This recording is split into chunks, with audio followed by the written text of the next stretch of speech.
Lucas 6, versículos 6 ao 11 diz assim: E aconteceu também em outro sábado que entrou na sinagoga e estava ensinando. E havia ali um homem que tinha a mão direita mirrada. E os escribas e fariseus atentavam nele se o curaria no sábado para acharem do que o acusar. Mas ele, conhecendo bem os seus pensamentos, disse ao homem que tinha a mão mirrada: Levanta-te e fique em pé no meio. E levantando-se, ele ficou em pé. Então Jesus lhe disse: Uma coisa vos hei de perguntar. É lícito nos sábados fazer bem ou fazer mal? Salvar a vida ou matar? E olhando para todos ao redor, disse ao homem: Estende a mão. E ele assim o fez, e a mão lhe foi restituída sã como a outra. E ficaram cheios de furor, e uns com os outros conferenciavam sobre o que fariam a Jesus. Amém? Essa palavra é uma palavra bem conhecida, é uma palavra que nós já ouvimos muitas vezes sobre ela, mas eu queria nesse Dia dos Pais falar um pouquinho sobre essa palavra que nós lemos. Todos sabemos, e se nós olharmos o capítulo de número 6 de Lucas, nós vamos ver que já havia uma questão com relação ao sábado. Já havia uma questão com Jesus com relação ao sábado. Os fariseus e os hipócritas daquela época já perseguiam, já tinham em si o desejo de pegar Jesus de alguma forma ou colocar Jesus contra a parede de alguma forma. É interessante que eles sempre buscavam colocar Jesus contra a parede. E esses homens, eles tentavam de todas as formas ou acusar Jesus ou colocar Jesus contra a parede. E, na verdade, Jesus estava preparado para eles. Esses homens já haviam, em outros sábados, tentado parar Jesus de fazer ou de cumprir o seu ministério. E talvez esse seja o foco que eu gostaria de trazer para você hoje. Porque, de alguma forma, eles tentavam parar o ministério de Jesus. Jesus, num sábado anterior, havia sido questionado por aqueles homens por que os discípulos comiam no sábado e comiam sem lavar as mãos, porque haviam rituais de lavagem de mãos e coisas que eles haviam criado em cima da lei, que não tinha nada disso, mas eles haviam criado. Agora, Jesus, então, nesse outro sábado, dentro da sinagoga, é mais uma vez desafiado por esses homens. Não com palavras, mas no coração. Aquele homem entrou na sinagoga com a mão direita mirrada. Eu poderia parar aqui hoje e dizer para você o significado profundo dessa palavra, mas não é essa a visão para hoje. Mas é certo que a mão direita, desde o início, ela é usada dentro da cultura judaica e dentro daquilo que Deus havia proposto ao sacerdote, que ele estenderia a mão direita e abençoaria os seus, abençoaria a família, abençoaria a nação, abençoaria a congregação, e portanto a mão direita era o símbolo da bênção de Deus. Esse homem, ele tinha a mão direita encolhida, eu não sei se de nascença, eu não sei se ele tinha sofrido um acidente, não dá para saber, mas Jesus prestou atenção e viu que esse homem tinha a mão direita mirrada. Os escribas, os fariseus, os homens hipócritas que estavam presentes, eles estavam prestando atenção em Jesus, para ver o que Jesus faria. Ora, ninguém pôde ou podia ajudar aquele homem, mas eles estavam prestando atenção em Jesus, para ver se Jesus fazia alguma coisa. E aí, Jesus, conhecendo o coração daqueles homens, ele faz o que nós já lemos aqui, ele chama aquele homem à frente e ele cura aquele homem. Hoje é dia dos pais. Eu tenho orado e tenho falado com Deus nesses dias que têm se passado, porque parece que existe uma apatia, parece que existe uma falta de interesse, e eu vou colocar assim, dos homens. Porque os homens, Deus fez o homem para ser cabeça do lar. Deus fez o homem para liderar. E eu não estou aqui falando de importância, mais uma vez eu quero que você entenda que a Bíblia nos ensina o papel de cada um. Isso não quer dizer que homem é mais importante que mulher. O homem tem o seu papel e a mulher tem o seu papel. Me parece, eu tenho a impressão de que nós estamos vivendo um tempo de escassez de homem. Um tempo de escassez de líderes que não estejam preocupados somente em prover para suas casas, e isso também já passou, porque hoje existem homens sendo sustentados por mulheres, não tem vergonha nisso se houver necessidade, mas o homem deveria tomar o seu papel de provedor da casa. E eu vou falar dos homens hoje. Parece-me que os homens estão distraídos com muitas coisas.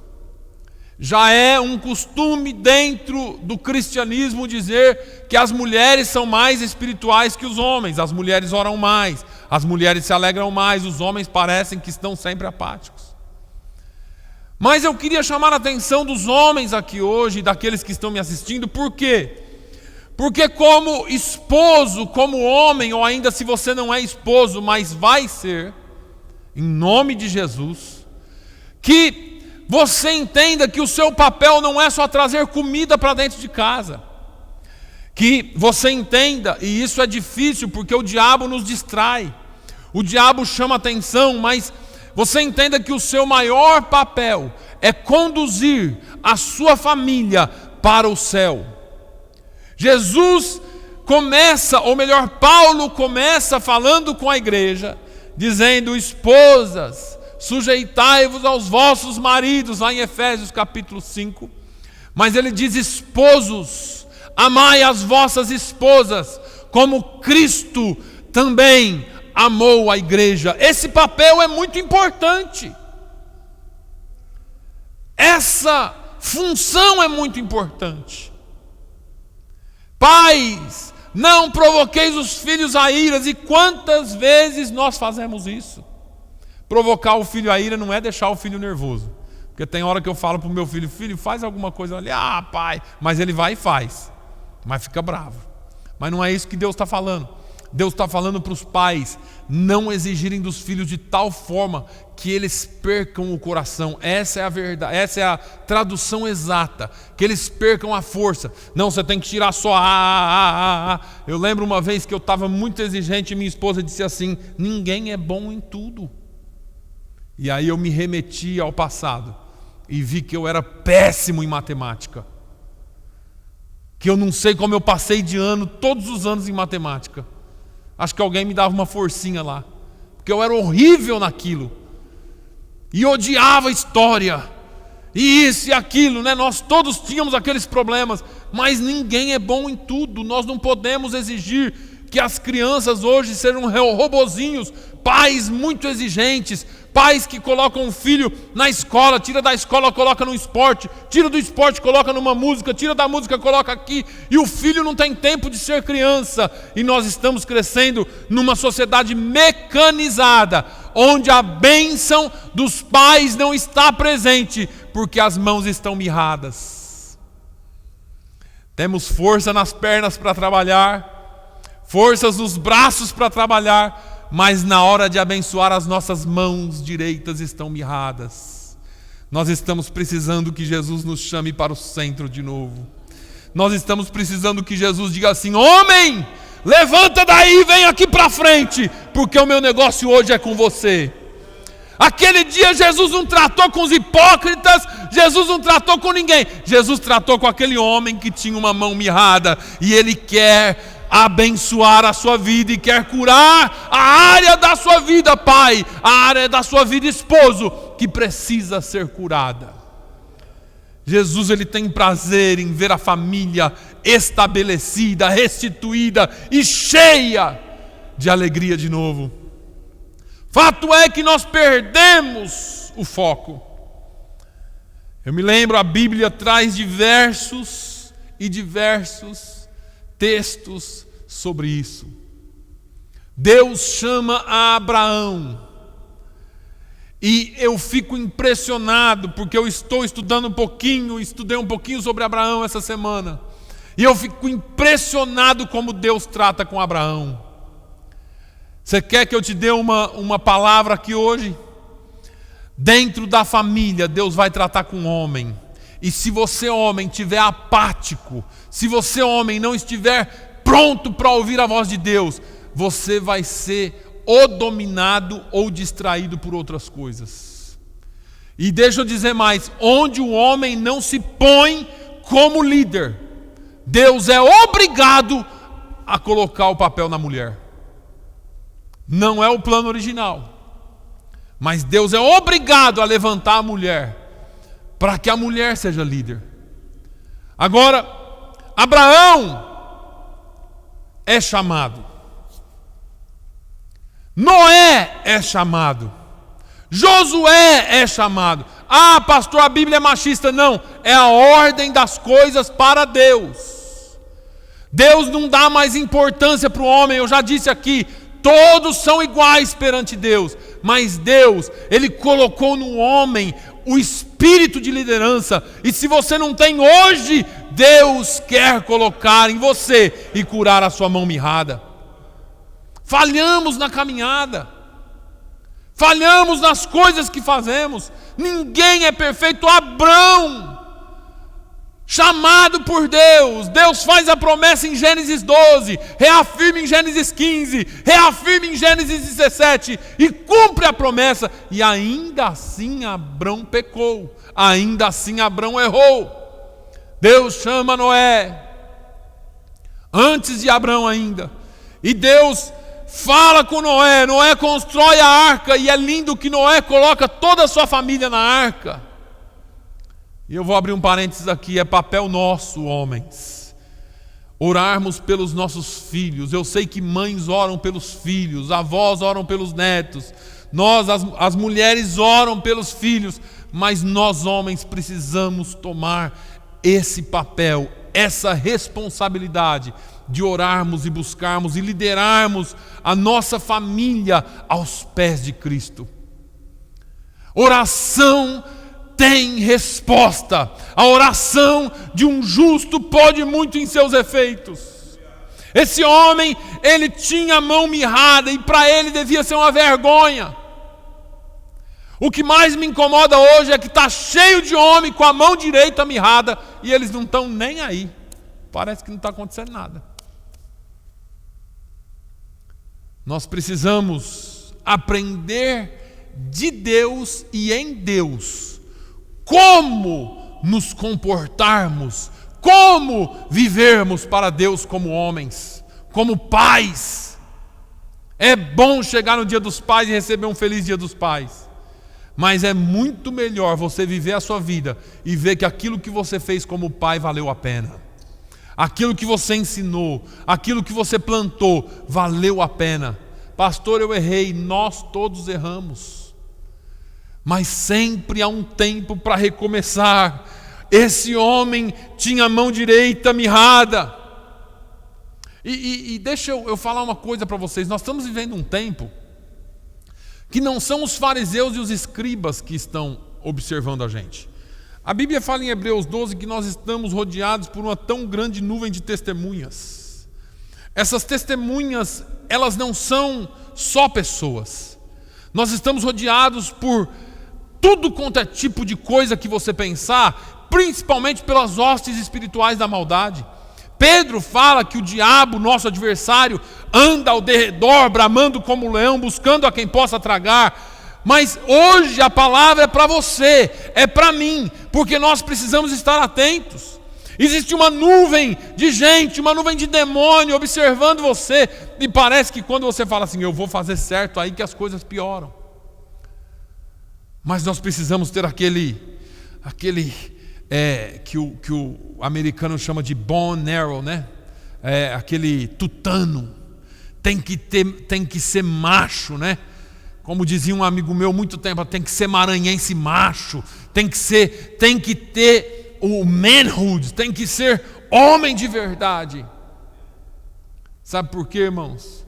Porque nós estamos perdendo uma geração inteira. Hoje o pastor brincou e falou assim, olha, eu subi no telhado ontem para arrumar o chaminé da minha casa e machuquei o dedo. Eu poderia hoje dizer, eu não vou pregar porque eu estou com o dedo machucado. Eu fui limpar os peixes ontem, cortei 2 dedos. Eu podia dizer, eu não vou pregar hoje porque eu estou com os 2 dedos machucados. Mas a gente olha o oposto. Ele disse assim, se eu não tivesse o dedo cortado, eu não tinha um chaminé arrumado. Se eu não tivesse o dedo cortado, eu não tinha comido peixe frito ontem. Oh, que bênção. A gente precisa mudar as coisas. Nós estamos crescendo uma geração de homens, irmãos.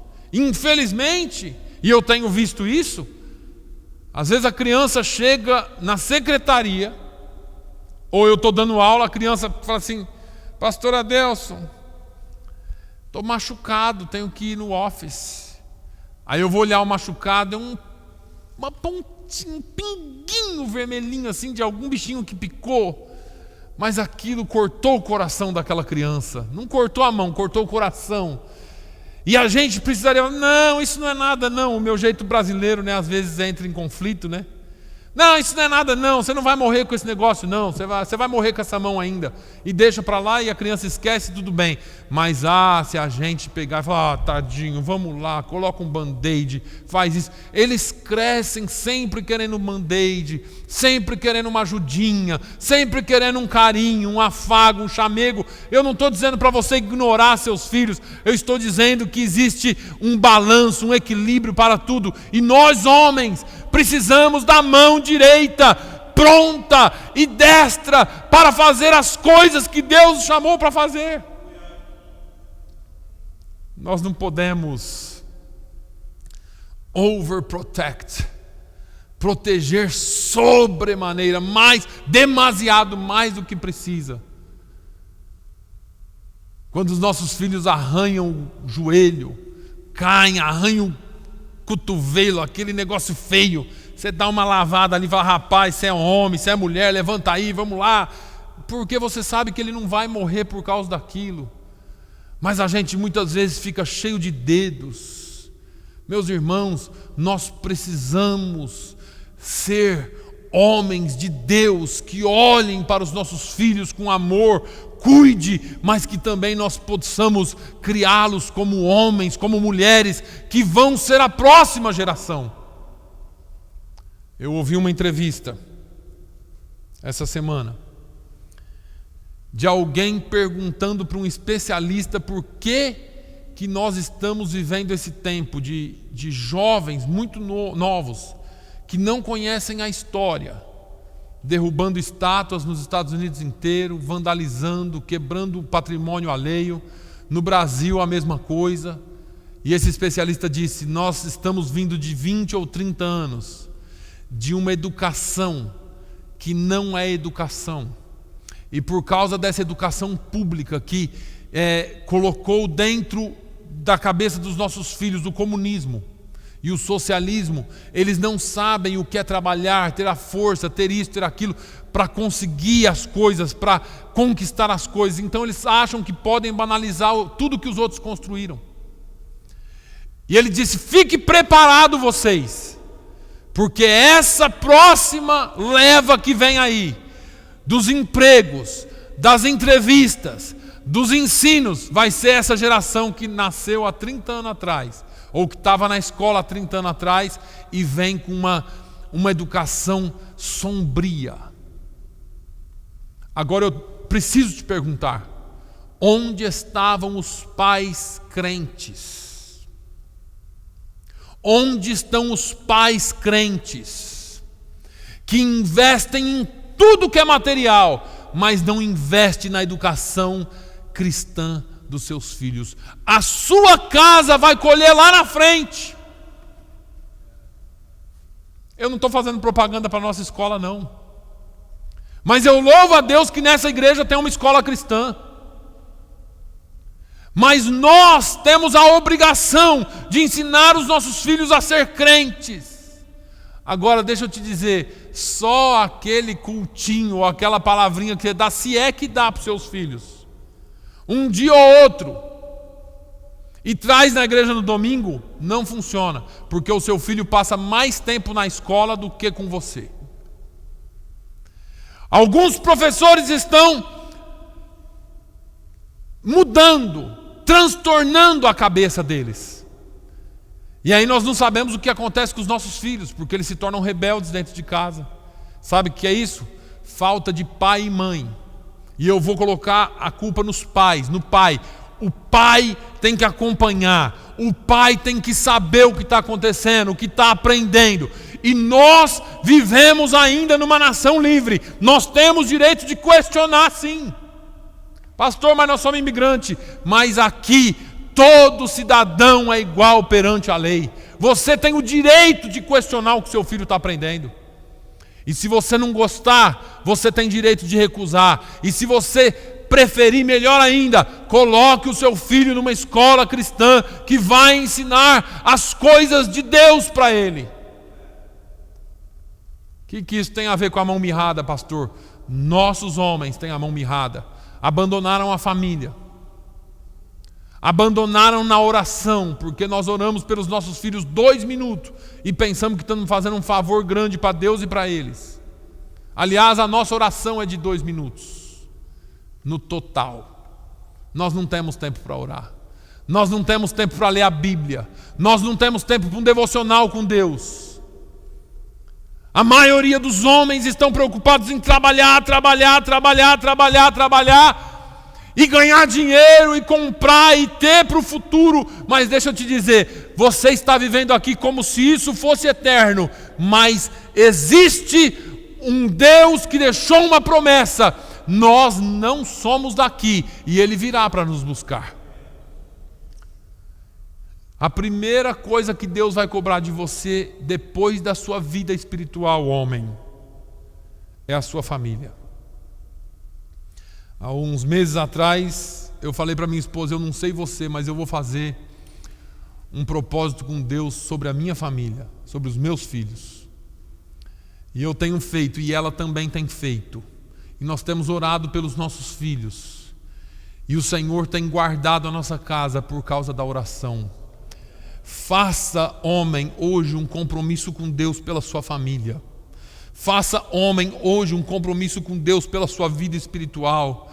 Perda ou ganhe um tempo com Deus orando pela sua casa, pela sua esposa, pelos seus filhos, porque o diabo ele pode fazer qualquer coisa, mas ninguém pode impedir a oração de um justo.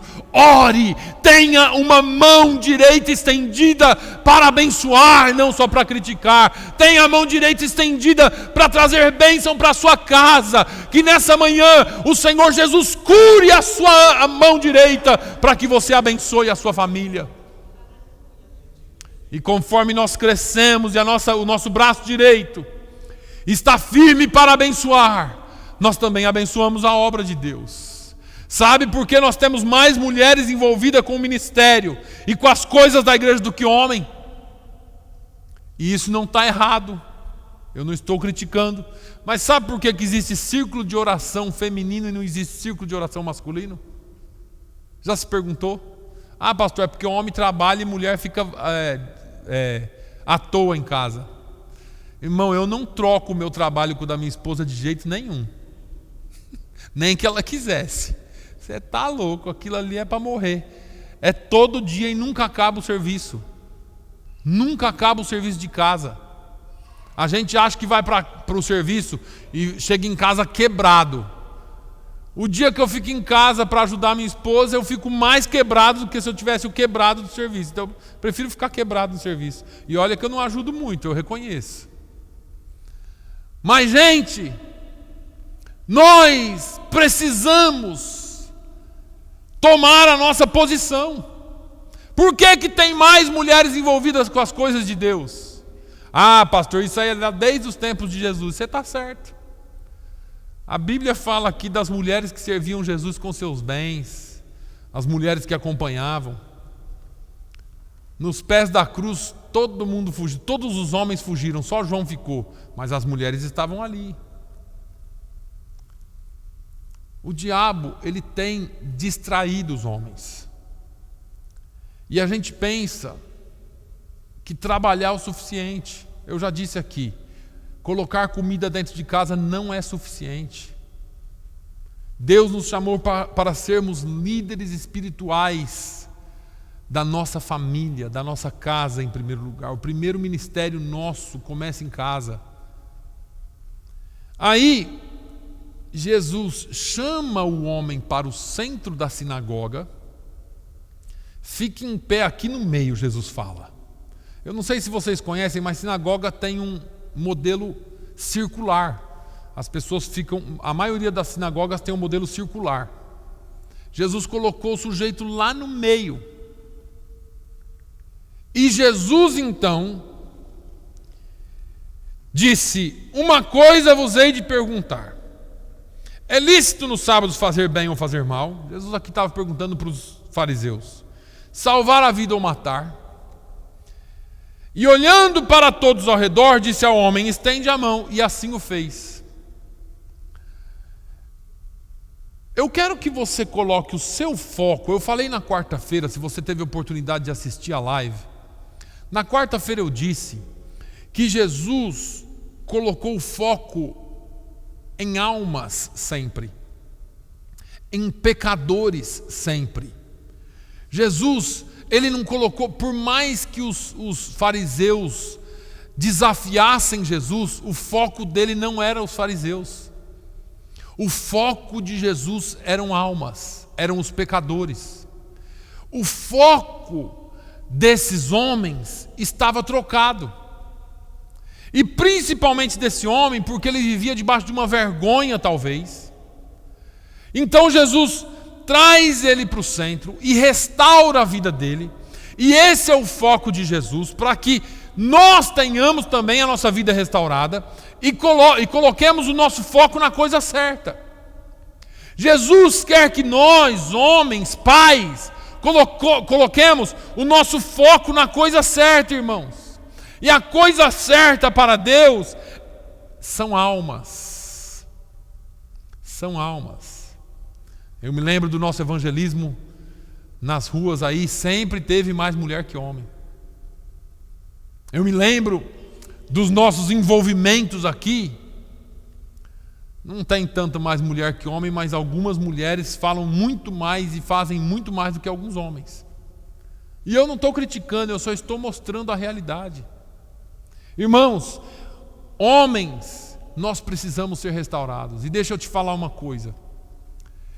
Diante de Deus, isso é muito bom, mas o inferno se levanta. O inferno se levanta contra todos aqueles que são restaurados e querem fazer o que é certo.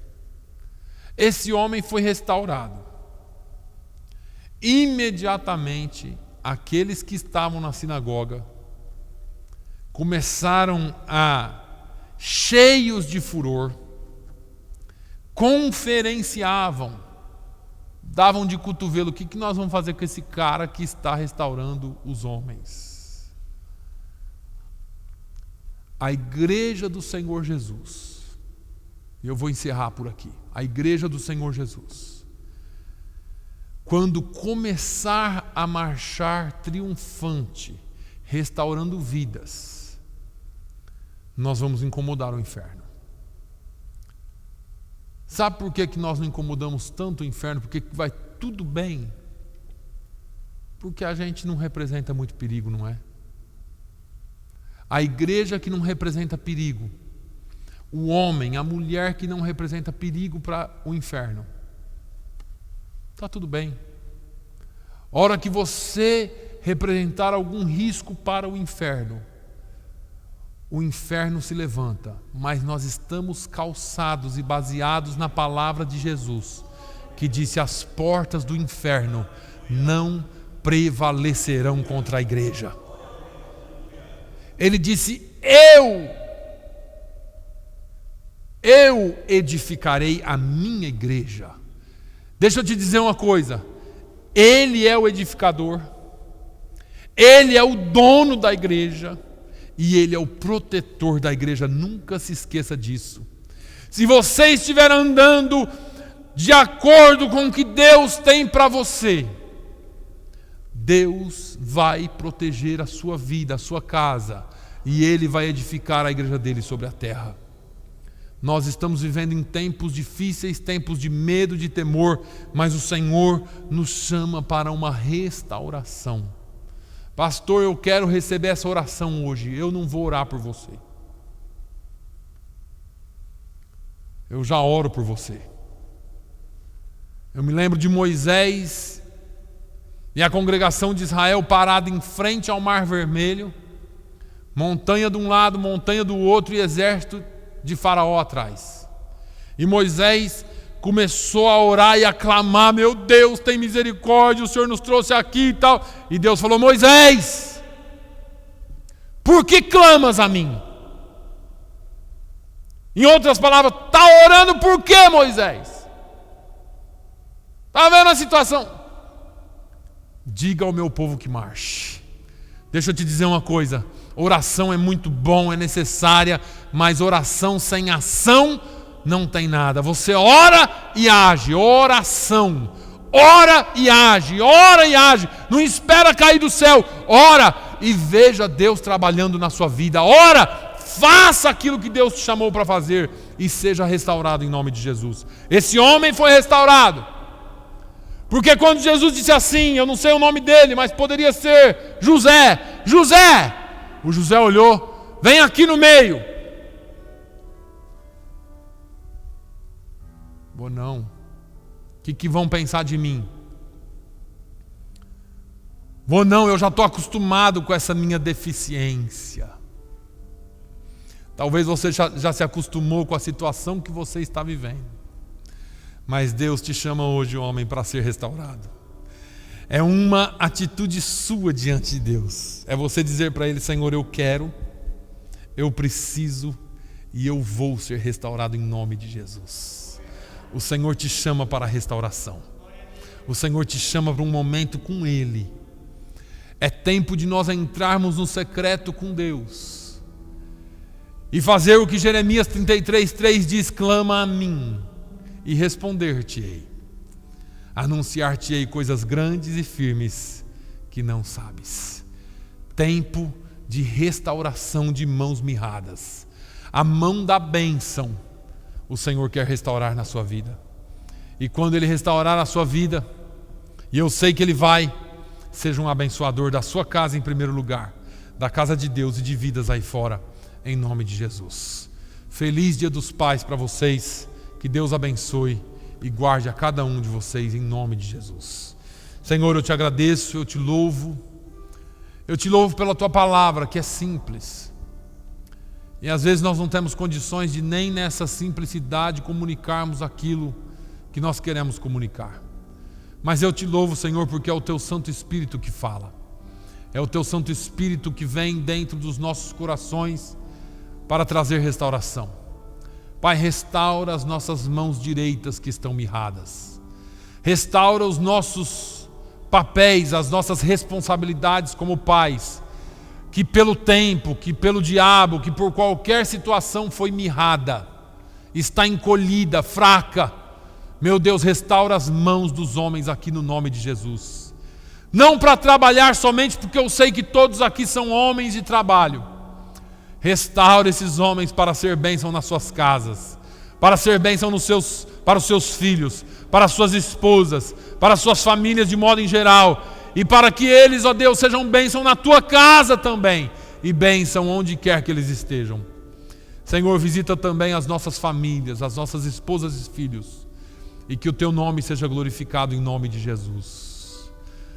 Que o amor de Deus, a graça do nosso Senhor e Salvador Jesus Cristo, A comunhão e a consolação do Espírito Santo seja sobre todo o povo de Deus, hoje e sempre. Todos digam amém. Amém. Glória a Deus. Irmãos.